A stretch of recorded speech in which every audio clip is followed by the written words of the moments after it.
Good morning, everybody, or good afternoon, I guess, by now. Nice to be out of that terrible September heat here in Toronto.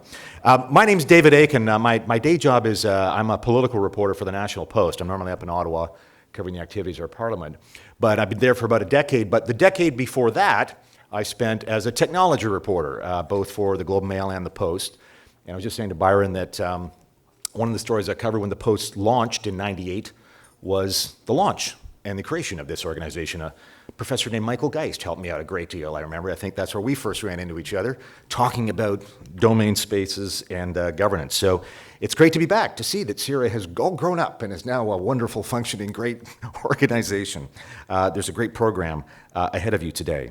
To begin with, I'd like to invite CIRA's board chair, Susan Mahinagich, to come to the stage to welcome you all to today's event. Many of you may know Susan. She is a fellow of the Institute of Chartered Accountants of British Columbia, and she's a retired member of the British Columbia Bar Association. After a 35-plus year career with large professional service organizations, Susan retired in 2009, but continues providing services part-time to not-for-profit organizations and their donors, and services related to estate planning, governance advisory, facilitation, and dispute resolution, as well as engaging in active board and volunteer work. Please welcome Susan.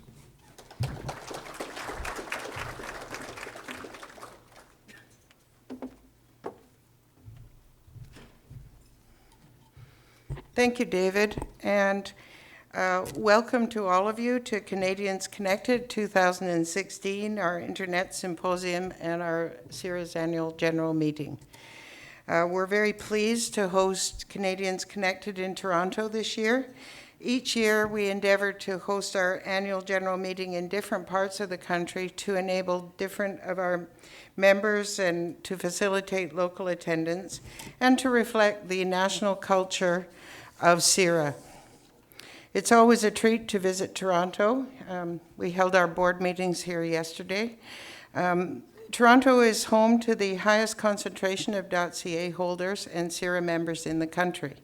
Toronto is also the hub in Canada for many of our industries that are being transformed by many of the developments that we'll be discussing here today. We have a diverse set of speakers today who will discuss the future of .ca domains, CIRA, and the internet itself. We have Andy Forrest, our CEO and President Byron Holland, Sue Gardner, and our panel of experts who will be properly introduced later. In addition, we will have a business component to the meeting in which you will hear about the activities of the board. This will be followed by a review of the financial results from the chair of our Finance, Audit, Investment, and Risk Management Committee, Rowena Lang. Motions will then be presented for the appointment of auditors for the upcoming year and a proposed amendment to the bylaws relating to term limits for directors. There will also be an opportunity for members to ask questions and make comments. I'll now turn the floor back to David to properly introduce our first keynote speaker, Andy Forrest. And again, welcome.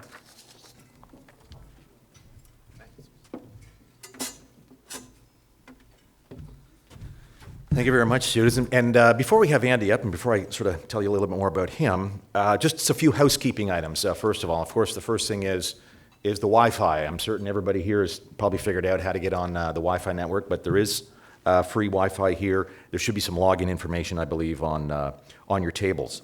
If anybody's tweeting about this, there's a hashtag available. If people want to group around that tag, the tag suggested is .ca 2016. So DOT, big C, big A, 2016. If anybody wants to get a discussion going. CIRA, of course, is a national Canadian not-for-profit organization, and I'm going to take a moment here to acknowledge the gracious support of the sponsor of this event, NetApp. With their support, CIRA is able to hold a high-quality event right here in Toronto. NetApp works with CIRA as an equipment and service provider. So thank you to NetApp for your support. There's going to be lots of opportunities for you to chip in with some questions today, both in about the speakers and panelists, but also during the annual general meeting. For the procedures for that, you're going to see CIRA staff members with microphones hanging about the room. So if you'd like to ask a question and you're here in the room, please put up your hand, and one of the CIRA staff members should be able to find you. During the annual general meeting portion of today's event, the procedure is going to be slightly different. We're going to ask that you actually stand up and come to a microphone to ask any questions. Now, we are webcasting this event, and for those of you on the webcast, hello and welcome. If you'd like to ask a question, what you'll be asked, and you may see this on your screen, is click on the Ask a Question button. Then you can type in your question and submit it, and I'll see your question pop up on a monitor in front of me, and I'll be happy to read it out to the rest of the room. Before asking your question, it's always helpful if you wouldn't mind just telling us who you are, maybe your affiliation, just so we can get a sense of who's here today. That would be helpful. Today's event will be conducted in English, but headphones are available at the back of the room right there. We have translation services for those who would like to participate in French. For those of you logging in via the webcast, you will hear the presentations either in the original English or with simultaneous translation. We should also note there's a 40-second delay on our webcast, so when a vote is called, and we will have those later today, we will have to wait for the folks online to catch up. They'll be 40 seconds behind those in the room. Washrooms are located to the right of this room as you go out, so to the right of this room as you exit. If you've got any other questions or there's anything that needs quick attention, again, those CIRA staff members around the room should be able to help quickly. Just put your hand up. I think they've got like the CIRA logo or something on them. You'll be able to spot them pretty quickly. And of course, finally, as a courtesy to our speakers and other attendants, if you've got a device that beeps or rings or does whatever, please maybe everybody take a moment just to make sure we're all on silent or vibrate. That would be terrific. All right, I'd like to introduce our first speaker of the day. His name is Andy Forrest. Andy is an innovator. He is a thought leader in education and connected learning. His passion and purpose are to empower kids and adults to invent the future. It's cool stuff. He is the co-founder of the nonprofit STEAMLabs, a founding member of the Mozilla Hive Toronto network, and has provided assistance to numerous other youth digital literacy organizations. Andy was chosen as a pioneer in the LEGO Foundation and Ashoka's Reimagine Learning Challenge. The pioneers are educator innovators using the transformative power of play to unlock learning and development benefits in young children, young thinkers. He was invited to be a member of Harvard University's Agency by Design Maker Education Learning Community. He is a contributor to Make Magazine, writing about maker education. And he is also on the Maker Ed Makerspace Playbook working group, which produces guides for people looking to set up new makerspaces. And as a public speaker, Andy has inspired thousands of educators and social innovators at conferences all over the world, including Toronto, New York, San Francisco, and London, England. He's also taught programming, web development, and other topics to adults as a teacher at the International Academy of Design and as a visiting lecturer at the International Space University. And in 2015, STEAMLabs received funding through CIRA's signature granting program, the Community Investment Program. And with that, I'd like you to join me in welcoming Andy Forrest to the stage. Andy. Thank you. All right, thanks very much. Really excited to be here to talk to all of you. I think that was a pretty thorough introduction. Thank you so much. So what I want to talk to you about is the future of education. And I think that that is really the maker education philosophy. And we, as you all know, we are living in the information age. Our professional and personal lives are intertwined with Amazon, with Facebook, with Google, with Apple. And I helped build this too. I'm also a developer. I've run a digital communication agency for 21 years now. And as my kids started to get older, this is my youngest son, Rory, in a Russian spacesuit. As they started to get older, I wanted them to be able to learn these things too. I wanted them to be part of the team that's going to go to Mars if that's what they want. I want them to be experts in all kinds of digital technologies. But our learning systems were designed for the industrial age, not the informational age. And they're trying to catch up. They're doing amazing things, but there's this kind of top-down, the teacher knows all of the knowledge and spreads it to the kids, and they're just being taught in this just-in-case kind of method. We're going to teach you these things just in case you need them in the future. Whereas the online experience of learning doesn't work that way. The information age, you can't learn all of the things that you need. And I'm sure all of you learn in a much different way. You find the information that you need, you teach yourself. And there's all kinds of tools for kids to be able to do this online, but they're not making their way into the schools yet. So I decided to just do it myself. My wife and I, in 2010, we started a makerspace in our garage. And we just started teaching kids how to do this stuff. And we had an attitude of, we'll figure it out as we go along. That's how I learned. That's how they can learn too. And it grew, and we used our wedding in 2012 as a fundraiser to get our first 3D printer. There's my daughter designing a Minecraft sword. It was very popular. So we decided to create a full-time makerspace. And our first space was for kids only, and it was about 700 square feet. And it was fully equipped with all the different electronics and computers and digital learning that they wanted to do. And at a certain point, we wanted to grow to include adults and to get to be a larger space. So we did a Kickstarter, successfully launched this 3,000 square foot space in the heart of downtown Toronto at the Center for Social Innovation. And we just opened last January to the public. And we have all of the things on a bigger scale now. So we've got workbenches, we've got electronics store. There's the space all filled with people making and learning together. And in addition to the high-tech tools, of course, we have lots of 3D printers. We have a laser cutter. We have a CNC router. All of the digital fabrication tools that you need to create things. We also have the low-tech things, too. We've got a wood shop. So, how is this used? So here's just a quick video of some kids making things in our space. So you can see that they're making really strange things and they're following their interests and creating all kinds of different things with the technologies that we have for them to build with, including coding. We do a lot of robotics classes as well as the hands-on digital fabrication kind of classes. And they make amazing, amazing things.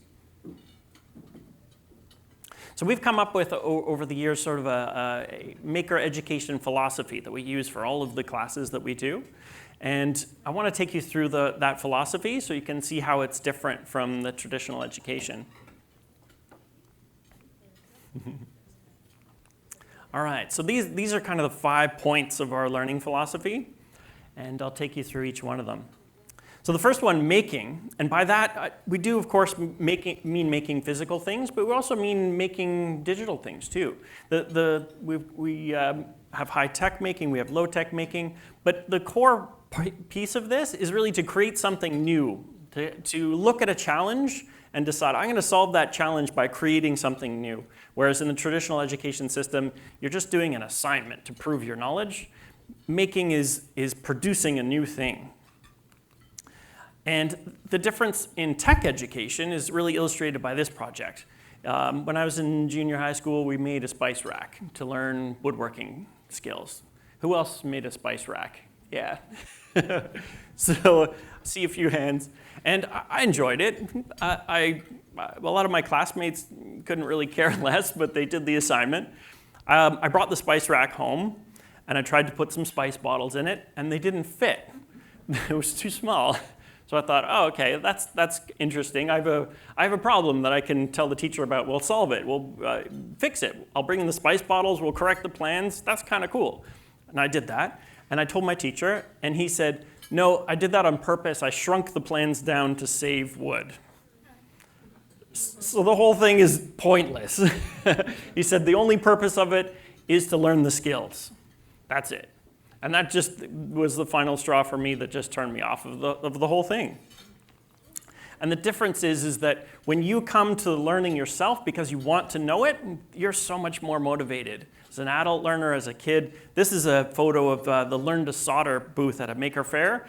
All these people see the skill and they want to sit down and do it because they're interested in it. They want to make that cool thing rather than being forced to do it. So that brings me to CIRA's community investment program and what they helped us do. Because while we're doing a lot of things in our lab, we wanted to change more. We wanted to change the education system in general, not just at our space. So what this allowed us to do is create this project. We called it School Projects with Internet Brains. So we could bring some technology and we could bring the internet into classrooms. So this project was for grade 6 classes, and we invented a model of Ontario's power system together with these kids. That's the finished model there. And I'll take you through the steps that we used to build it using those different 5 points of our maker learning philosophy. So the next point was the open-ended and interest-driven. So how do you do that in a school? A school is traditionally you tell them what to do. So what we did is that we designed the project together with the kids. So we told them about the power system, and we talked to them about how can we teach the power system to other people using an interactive model. We showed them some technology. I'm just holding up a LED light strip there. We showed them some robotics technology. This is a particle photon. It's an open source hardware platform that's the Internet of Things connected. And it can talk to the internet and gather the whole intelligence of the internet into your model instead of just being isolated. And we let them play with it before we even started designing it. So here's just a particle photon chip set up with an LED strip, and mess around, see what you can do with it, change the colors. And then we could design that project together, and we created groups. So they all decided which aspect of the model that they wanted to work on based on what interested them in the technology that they were playing with at the beginning. And they wrote out plans for their section and what they were going to do. We also let it be open-ended and interest-driven in that we let them create their own groups too. So when we had them create groups for all the different power consumers, and we left out transportation. It was too small. And one of the kids pointed this out. He said, hey, what about streetcars? They use electricity. And I said, sure, great. Would you like to be in charge of the transportation group? And he said yes. And here they're designing a 3D model of a streetcar, totally engrossed in making it accurate, and because it's their group, they're invested in it. And that also leads to our next point too, which is the peer collaboration. So when you give a kid a tool and you tell them, this is your tool, you're going to solve problems with this tool, and they're problems that matter to you, then they feel ownership and empowerment over that. So we had another group, which was working on the windmills. They had a lot of trouble getting the windmill blades to actually stick onto the motor, because the motor shaft is small and there isn't a lot of surface area to get some glue on there, and they kept falling off. And that boy you saw earlier in the transportation group, who had become an expert on 3D design and 3D printing, he thought, hey, I can solve that problem. I can work together with you. So he designed this. This is a little 3D printed grommet that sticks on the end of the motor shaft to give more surface area to glue on the propeller blades. And that's him in the back with a huge smile with the solved problem that everybody's happy with.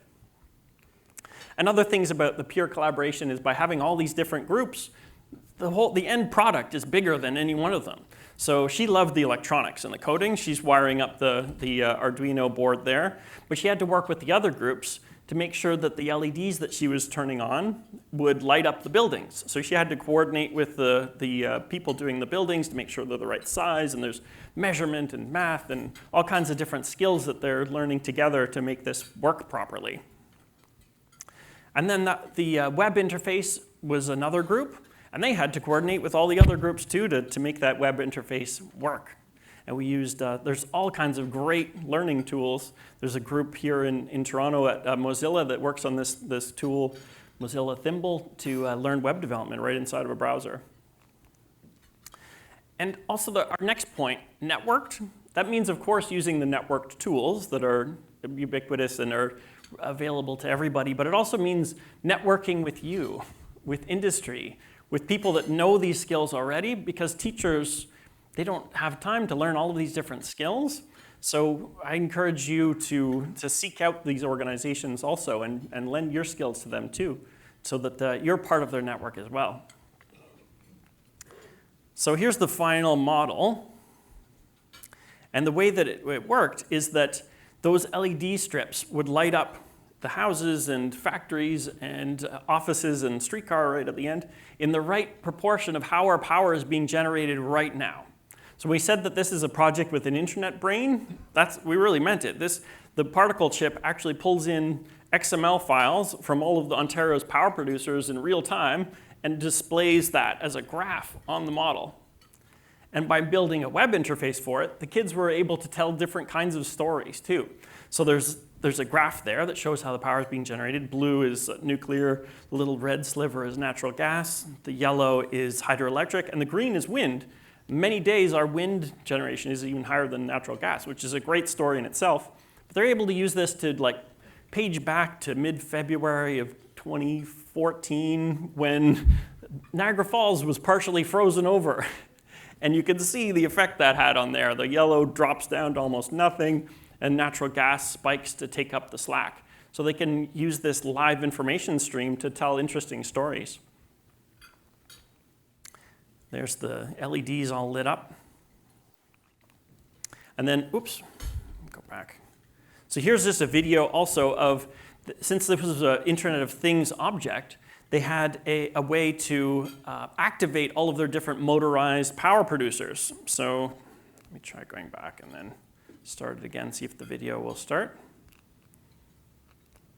Yeah, there we go.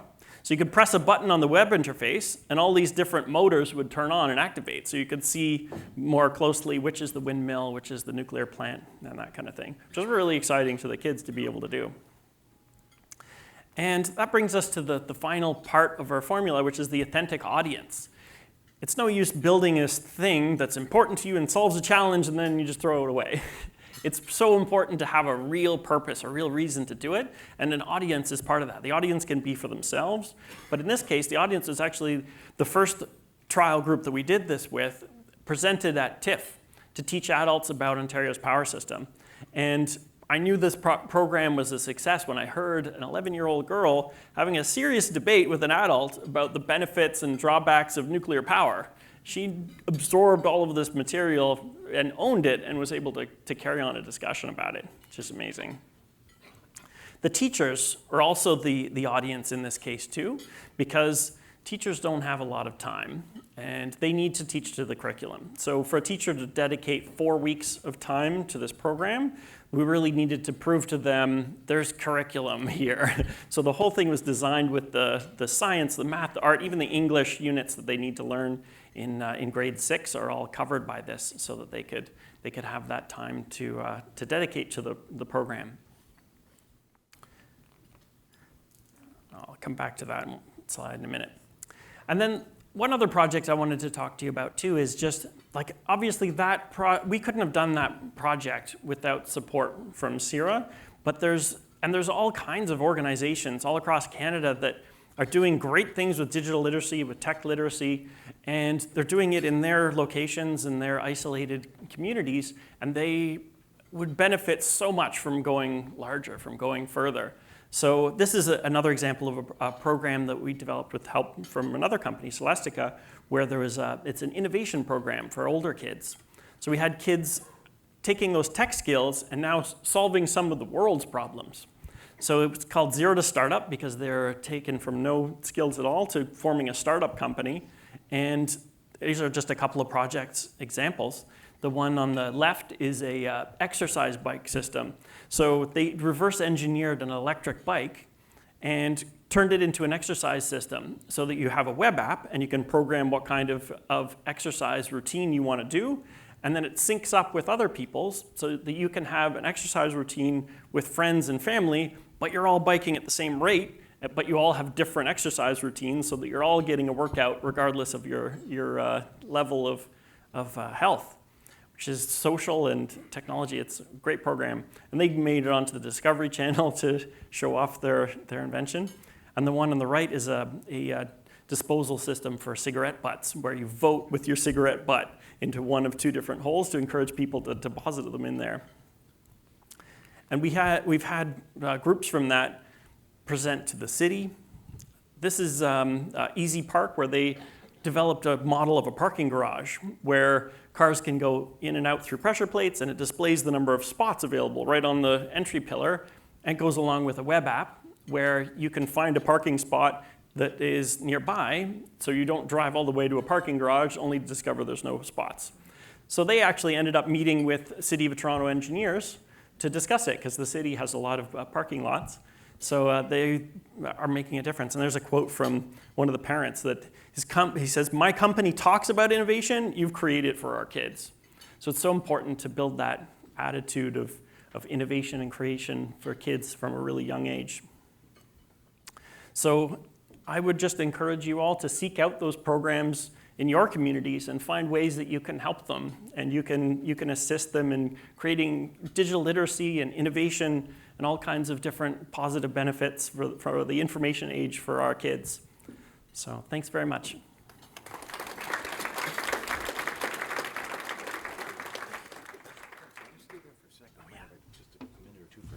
Sure, yeah, perfect. Folks, we just got a minute or two for some questions. I've got one if anybody wants to put a hand up, and we can try to get a question.